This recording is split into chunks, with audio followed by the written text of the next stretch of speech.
Joining us now is Russian-born former U.S. intelligence officer and author of the book Putin's Playbook, Russia's secret plan to defeat America. Rebecca joins us now. Rebecca, during the presidential debate, Donald Trump repeatedly touted his good relationship with Vladimir Putin, insisting that the war in Ukraine would never have started if he was in power. You'd know better than anyone. Was he right? Absolutely, 100% correct, James. And the reason is that Putin fears President Trump.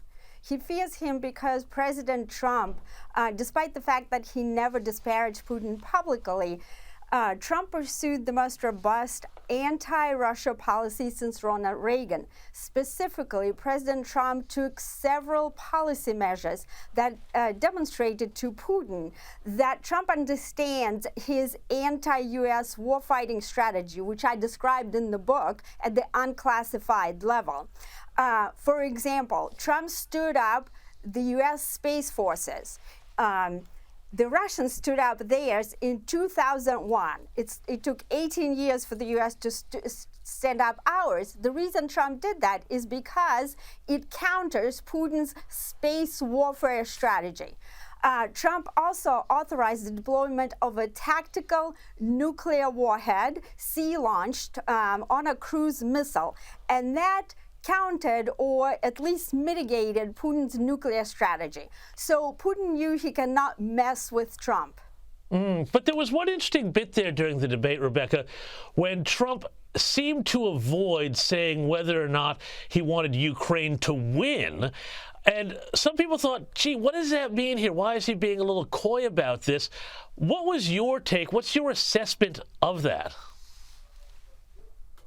President Trump knows, just like the Pentagon knows, that the war is unwinnable for Ukraine. My intelligence analysis reveals that there's no military path to victory for Ukraine. Look, we wargamed back in the intelligence community a similar conflict, a direct U.S.-Russia kinetic conflict that grew out of a local conflict such as the one in Ukraine.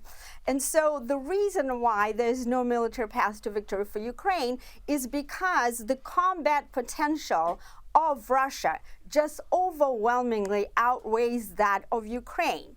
What is combat potential? It consists of military capability, the military hardware, manpower, and the economics, the defense economics, military-industrial complex.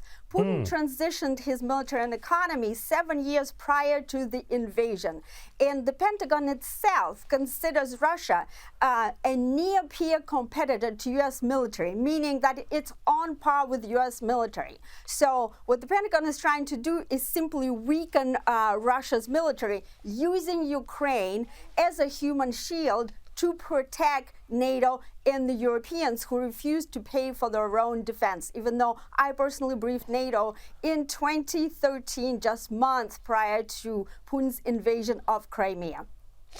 Indeed. I mean, it's interesting that strategic depth. If you go back to Napoleon, Russia has always had that to fall back on. But I want to go back to the debate also because everybody's talking about that this week. You've written a piece that's about to be published about how Putin has declared Kamala Harris, the winner in the debate over Donald Trump. Does this mean that the New York Times and CNN and everybody are all in the same camp as Putin here? Well, Putin favors Kamala Harris to become U.S. president. Here's why. The Russian intelligence, just like U.S. intelligence, conduct foreign military leaders' profiles. They have profiled, the Russian intelligence did, Kamala Harris as vapid, unintelligent, and incompetent. They provide Biden as predictable, and they profiled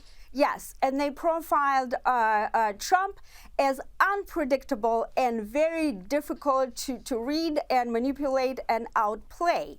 And so that's why Putin wants Kamala. So he also wants to please Kamala and portray her as the winner in the debate. The Russian state media, which is almost exclusively controlled by the Kremlin, was exploding with coverage that was praising Kamala Harris today. They were talking about Harris establishing dominance and strategic initiative over Trump, and Trump having a bad night. But this is all because the Russians do want to see Harris in the White House and not Trump because they fear him.